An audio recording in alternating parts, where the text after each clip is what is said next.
Hey, hey, I think we're officially live. We should be looking good. Let me just grab here. It is Wednesday. I'm excited to be with you all for the next 30 minutes or so. Quick little rundown. What we're going to go through today is this is the monthly Q&A for all things business and career transitions. I'm Jenna Vargas, based here in Tampa, Florida. I'm excited to be here across pretty much all platforms. I finally have a streamlined process figured out. So if you haven't checked out StreamYard, totally a simplified go-to. There are some little technicality things that you just got to watch out for. But once you kind of get comfortable, you're good to go. And then I also have behind the scenes on Instagram Live. So tonight, and that's what I was going to say. Thanks for joining as well. Um, very good. So wanted to share a little bit about not only am I doing the Q&A, but also I'm having workshops to really help you all provide additional value in your business and career transitions. So just to give you a quick rundown, I'm, again, Jenna Vargas, based here in Tampa, Florida. I help executives and experts develop a powerful personal brand and also job search strategy. And what I'm building out now is more on the business side as well, the strategy piece to discover remote opportunities, make more money, and save time in the process.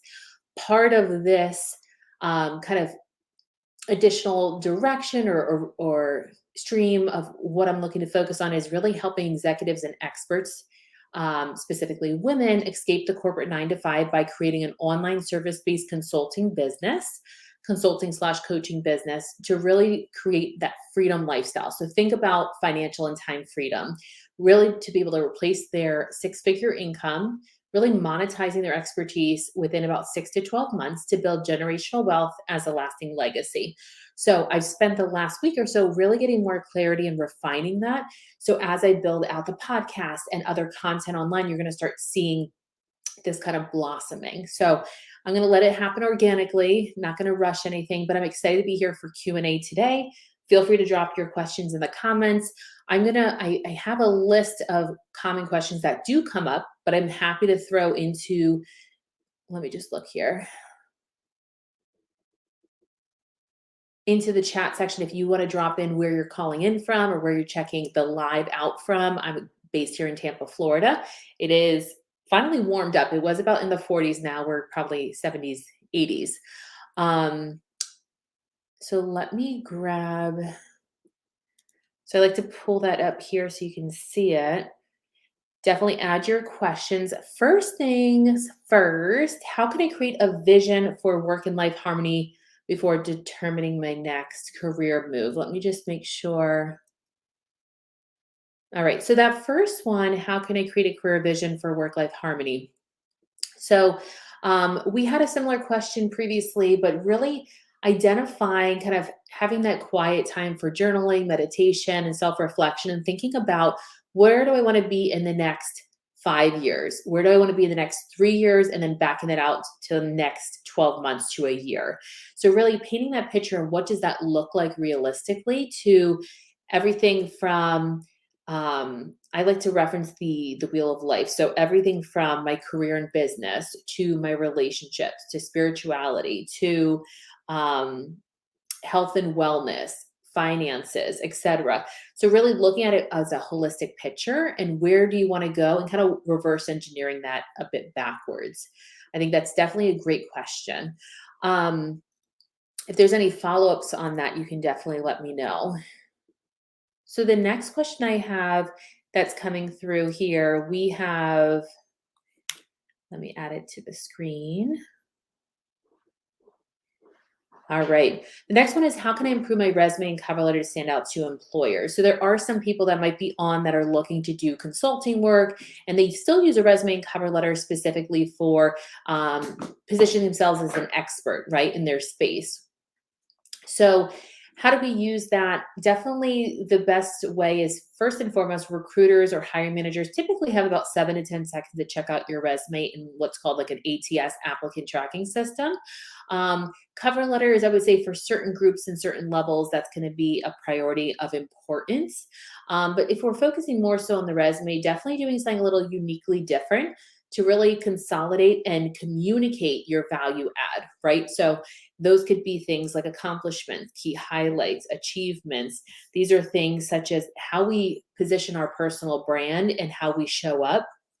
If you have 5 to 7 pages, the recruiter and the hiring manager is not going to have time, and even the client's not going to have time to really look through all of that content.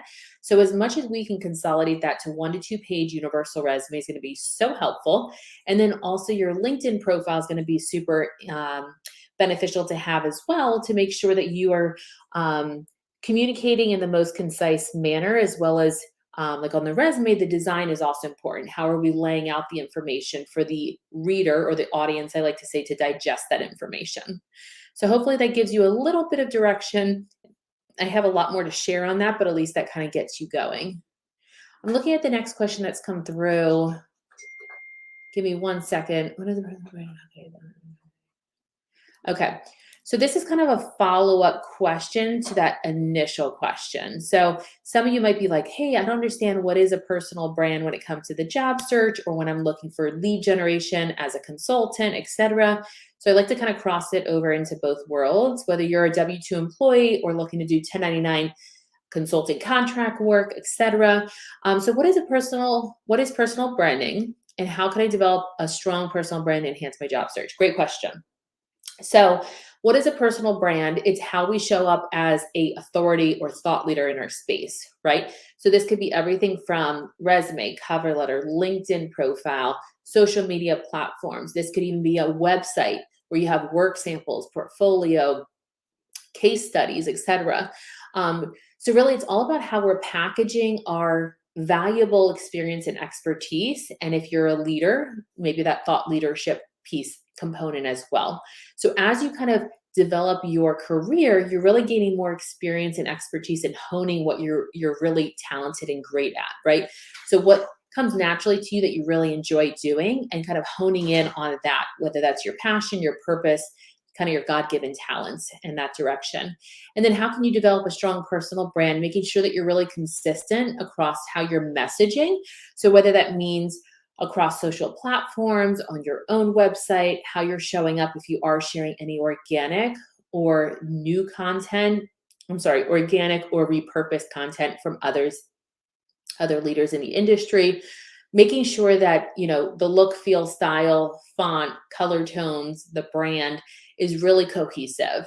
And then the other thing as far as personal branding is anything that you put out into social or anything you share with the audience, right? You want to make sure that it is well written, that the visuals are very cohesive. So there's different sites such as like canva.com, et cetera, that you can use for really marketing yourself as a thought leader and sharing all of the educational information that you would like with the audience.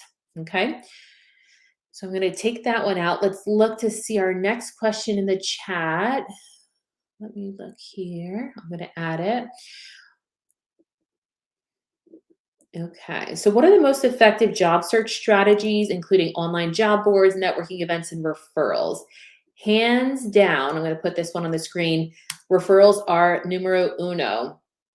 So the best way to get noticed, whether you're looking for a new client through lead generation or you're looking for a job search opportunity, you want to keep in mind employer referrals. So I heard something recently on an Audible or a podcast about, I think Julia Pimsler had mentioned it, in our 20s and 30s, it's all about honing in on our expertise and our knowledge and becoming an expert in our given niche or area. And then in our 40s, it's more about who do we know, about networking, about is it 7 degrees or 6 degrees? It's 6 degrees of separation. So really having those ongoing conversations, even when we don't need anything, but how can we show up and serve other people, show up and add value to other people? We have a wealth of knowledge and information that we can generously share. So I would really encourage that. So as far as absolutely referrals is number one, and seeing who knows who at these companies that you want to work with or work for. When it comes to job boards, networking events, etc., depending on your style and how much time you have, whether that's more virtual or face-to-face, there's pretty much associations and networking groups and memberships across many different industries. So do a little bit of research. It's going to be well worth your time to really hone in on. Let me get rid of this other one. Hold on. I've got too much going on here. Okay. You want to really hone in on the people that you're going to mix and mingle with and how can we add as much value within our like area of leadership, expertise, and authority, right? In our area, in our space. Networking events, whether that's entrepreneurs, whether that's for marketing associations, whether that's for the SHRM, hands down, people know about opportunities, etc. So no matter what your transition consists of, it's definitely you want to get yourself around the right people. And also on LinkedIn, there is a section for groups and associations. So very, very much virtually, you can get on there and mix and mingle with the right group. So highly recommend. The one other thing I didn't mention on that note is definitely even like spending time commenting at least 3 times a day. I know that sounds like a lot, but if you can comment on other peers, thought leaders, etc. in your space, you start the conversation, you add your voice to the conversation, and you really can start getting noticed. So opportunities might come to you, new clients might come to you, new revenue streams might come to you just based on showing up and not just hiding behind your screen and kind of like creeping around and just being more of a stalker, but actually being involved in the conversation. So highly recommend that as well. All right. If there's any new questions, it looks like we had a new one. Okay. So the next one comes through. This is a great question. A lot of people ask me, how do we really hone in on our job search, kind of the strategy piece of things? So I'm going to give you a few little keynotes here. All right, so how can I tailor my job search to specific industries or companies that interest me? So an exercise I love to do with clients is really getting clear and hyper-focused. So I call it, instead of like a funnel method where you see in like marketing, it's like an upside down reverse or the points at the top. Okay. So you get hyper focused on who we are reaching out to and why. What is our dream wish list? What are the companies we would love to work for, right? Or work with? Really understanding the path forward and getting laser focused and then kind of working your way a little bit more broadly versus just applying and connecting with like what's already out there, seeing there might be confidential searches, there might be other opportunities that you don't want to miss out on. So definitely thinking about the industries that you want to work for. I use the US Bureau of Labor. Is it labor statistics? I have to look at my link. But you want to make sure you look at all of your industry options. There are some like financial services, insurance, healthcare that are a little more regulated. Depending on your personality and your experience, you may be like, hey, I really enjoy tech and I really enjoy marketing and advertising or these other spaces, as well as the company sizes. So like a startup and small company is going to be a bit different of an experience than like a mid to large company. So you want to look at revenue, how many employees, etc. So Glassdoor is going to be a great resource, and definitely getting hyper focused. You can think about being more in the driver's seat and proactive versus reactive, just to apply for whatever's out there. So that is a fantastic question. If you are just logging on, make sure you comment where you're calling in or watching from. So I'm in Tampa, Florida. Let me see what our next question is. Okay. I'm just trying to clean up my little banner board. Okay.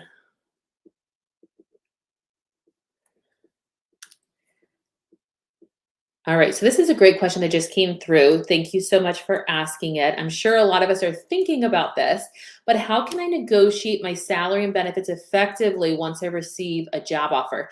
So I know depending on the climate of the economy, we might have more offers on the table than others. And now it's even crazy on LinkedIn. I've seen some jobs have like thousands of people applying for it. So what used to be a few hundred, and in my recruiting years, going through those applications, A, was tedious. You're lucky you can even get through all the applications. So now that it's like 5 times that number is, or even more, is like wild, 7 times that. So how can I negotiate my salary and benefits effectively when I receive it? Great question. I'm all about knowing your value, knowing your worth, knowing what your options are. So you have a variety of things that you can typically negotiate. When it was more of like the candidate was in the driver's seat, people were, asking for sign-on bonuses, people were asking for additional accommodations, higher amounts for relocation, you name it. And salary in the last 6 to 8 months, probably when I was finishing up in my last corporate role, was like salaries were going banana. Like people could ask for much higher than they were previously being hired for, and people wouldn't blink an eye. But now things are kind of leveling back. So definitely checking out payscale.com and salary.com. Oh, thanks so much, Forrest, for logging in from Warrensburg. Very cool. I was going to put in payscale.com is one great resource to create a candidate profile there. The other one is salary.com, which is my favorite. So you do your salary research, checking out these different job titles, levels, looking at base comp plus bonus. So that's going to be helpful to kind of gauge whether you're a consultant and looking at like a per project or hourly. Definitely recommend the value add on per project versus the dollar per hour, as well as salaries in general, to make sure that you are looking at that midpoint on the bell curve and not over negotiating or under negotiating based on US standard averages for those titles that you're going for based on interest and qualifications. So I think that's helpful. Negotiating wise, first and foremost, when you're speaking and getting on with recruiters, it's typically your go-to. On InMail or email, you have no problem asking, or hopefully you have no problem asking, hey, I would love to know what you have budgeted for this opportunity, because you don't want to waste your time, their time, or any other stakeholder's time. It comes down to salary and compensation. And if it's a project, what is kind of budgeted for that project? Communication is going to be so critical about what are your priorities and benefits as well. So whether that's major medical, dental, vision, 401k, life insurance, PTO, etc. A lot of those you can't really negotiate, even if you're not going to accept major medical, dental, vision. It's kind of like offered, but you're not going to get any higher on the comp based on that if you omit or you're with like a partner or spouse that already covers those benefits.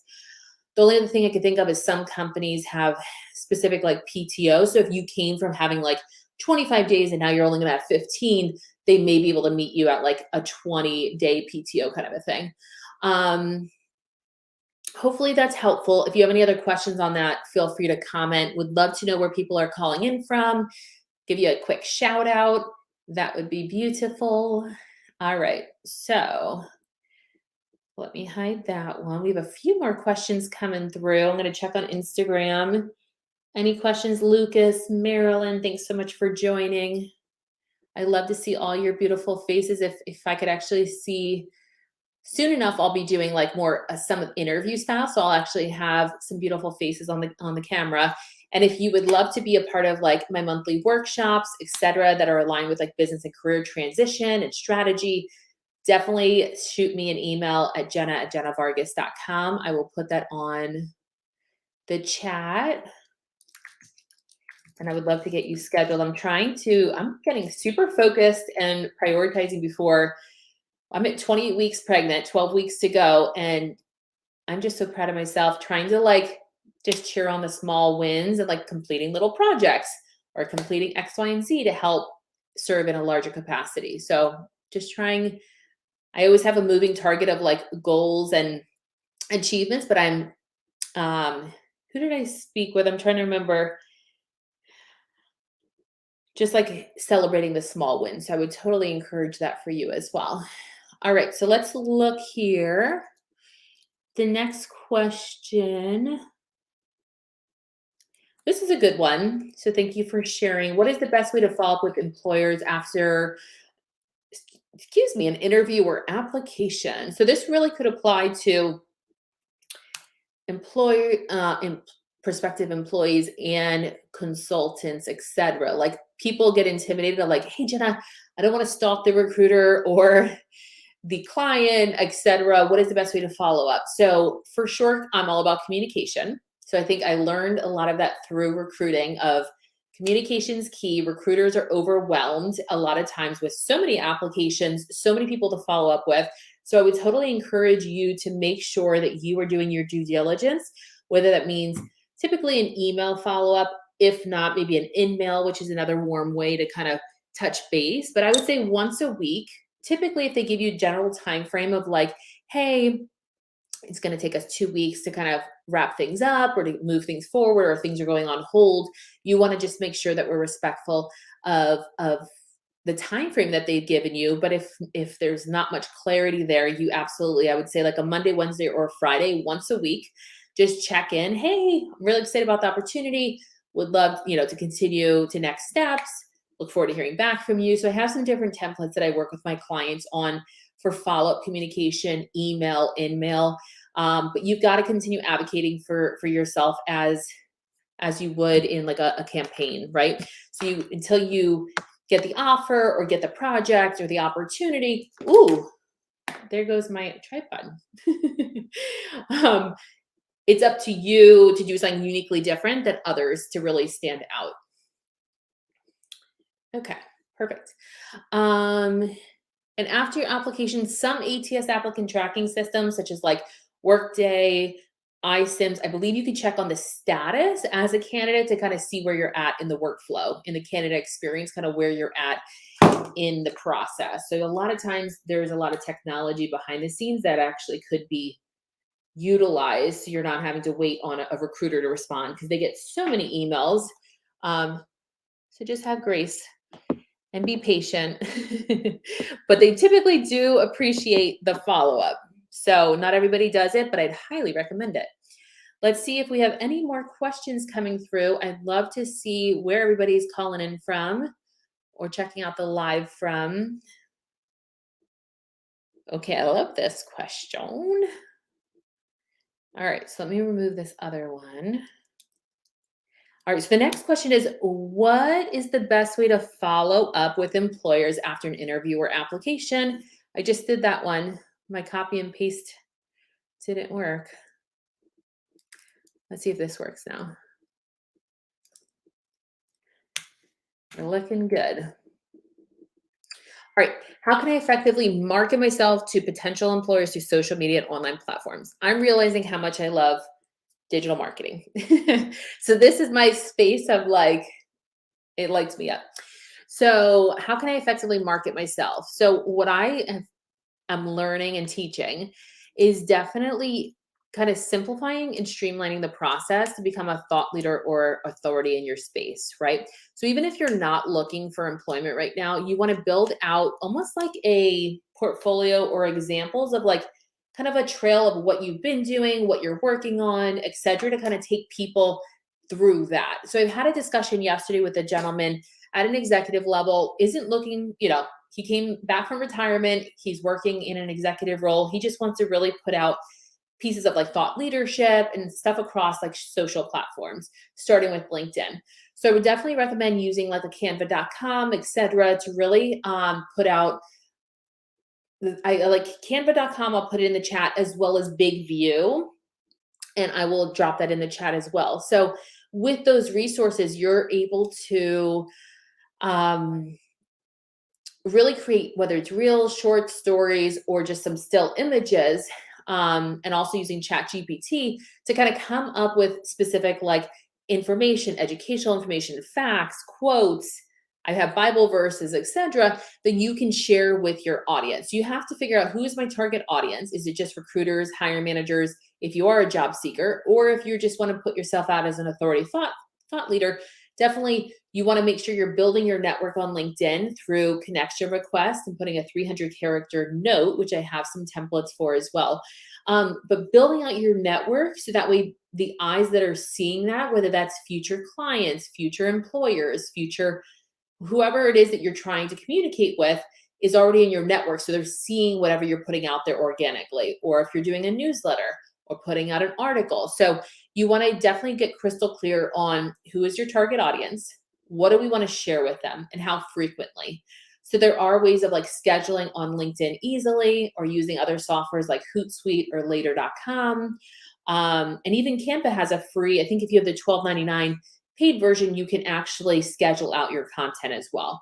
But this is so helpful for lead generation, employment opportunities, positioning yourself as a thought leader. You never know, if and when you're going to be laid off or back on the job market or lose a client and need to look for another client. So you always want to be equipped and prepared and really educated so you're not being reactive, but very proactive. I learned that through my own career transitions as well. Um, and I would totally focus on LinkedIn as your main professional network online platform, and then just see organically if any of the other sites make sense for you, whether that's Instagram, Facebook, Pinterest, TikTok. Those are the big ones. And like there's certain search engines such as like TikTok and LinkedIn that get a lot of eyeballs. So making sure that whatever content you're creating, can you use that same reel, short, or story across other platforms? So I've been getting a lot of questions about social media management and kind of how do you utilize that for not only employment job opportunities, thought leadership, and lead generation, but really that's what kind of lights me up. So I'm excited that that question came through. So thank you. Let's see, we have a few more questions and then I'll check back if anybody else. Hey, Kirsten, thanks for joining. If you guys want to drop in the comment where you're calling in from, I'm in Tampa, Florida. All right, so this question comes through from more of an entry-level professional. So this is very much welcomed. Let's take a look here. Some of you, this might be, if you're like pivoting or transitioning your career, this might be relevant. So what are some tips for transitioning into a new career path or industry? The first thing that comes to mind when I talk to clients about this would be looking through your previous job history and experience. What did you really enjoy doing? What did you thrive in? What kind of gave you that extra energy when you woke up versus what was draining activities? Like for me, administrative things and very um, um, tedious tasks. There's certain things I've learned that is not my forte, and then there's things that I'm really have like superpowers and I'm really good at and I thrive in. So what I'm learning to do is kind of focus in on my chair's going, my zone of genius, and then kind of delegating and outsourcing or automating other areas that I'm maybe not as strong in those areas. So I would definitely recommend kind of looking at that, pulling out some breadcrumbs, I like to call it, of like the golden thread or the breadcrumbs of like, what were you really successful at? Did you have any feedback from previous directors or supervisors or clients? Or have you done any surveys to really get a better sense of like, where do you thrive? And then also looking at different industries or talking to people in those industries to see, is it more regulated, a little bit more flexible? There are pros and cons of different industries, and happy to answer those questions for you or shoot me an email. I'm happy to kind of give you some of my own personal insights and experiences. All right. Definitely one other thing I was going to mention here about new career path or industry is informational conversation, meet and greets. Absolutely, LinkedIn is a great go-to resource. So if you connect, send a 300-character message, you can totally have like a Calendly link or schedule manually to have like a 15, 20-minute conversation, quick introduction. You never know who you're going to meet, which is also really exciting part of LinkedIn. And I love Zoom. So having some conversations, it's more like FaceTime, even though it's virtual versus just like a phone conversation. It's a little more personable or personal. Let's see. What are the key components? We'll say. All right. So we're going to finish up with this last question. And I think this is helpful. And a lot of people even ask me like how to kind of create a game plan or like a daily to-do list or a weekly activity list when you're on the job search or even looking for new clients. So let me add this first so we know what we're asking. So what are the key components of successful job search strategy, including goal setting and time management? You'd be surprised. I thought time management and time blocking was a common thing, but it seems like that is a big piece of what people struggle with. I'm pretty good with like time blocking, but then my piece is like staying hyper focused on those priority like RG revenue generating activities, right? So what are the key components of a successful job search strategy? I would say definitely planning ahead, looking at where we're looking to go and working a bit backwards. So you're kind of reverse engineering, in the next 12 months, 6 to 12 months, this is where I want to be, or this is the level I want to get to, or the types of clients I want to have or work with and serve, and kind of working backwards to create milestones and what I call pillars, and having kind of like a time frame. So in the next 3 months, let's say 30 days, 60 days, 90 days, 6 months, etc., kind of chopping that up into small pieces so you can have accomplished milestones, including goal setting and time management. There are different apps for prioritizing and creating good habits, but definitely on your calendar, I color coordinate. So I'd highly recommend that. Having some reflection time to think about, am I more productive for phone conversations? Like for me, I have better outcomes with like prospective clients in phone conversations in the morning versus the afternoon. Then I make sure I buffer in some time for creativity, for some revenue generating activities, as well as some follow up with prospective clients. And then making sure, I love creating content. So making sure that I'm leaving space for content creation. And then typically by the afternoon, I'm having some follow up client meetings with existing clients. So I really know each day kind of the ebbs and flow, and Calendly really keeps me organized with kind of time blocking. So I know throughout the day and throughout the week what I'm focused on. And then like on Mondays and Fridays, I try and make those more like play and planning days, and also for networking and podcasting and stuff like that. So I really try to make it very intentional to make sure my big goals and to-dos and priority items are then chunked out throughout the week. So I hope that's helpful. So when it comes to whether that's networking or marketing or commenting on social, you kind of have a little bit of that time blocked out, as well as if you're submitting job applications or for gaining new clients, you're kind of working towards that bigger vision or goal. And then also thinking what days and times of the week would work well, whether I'm employed or I'm in transition.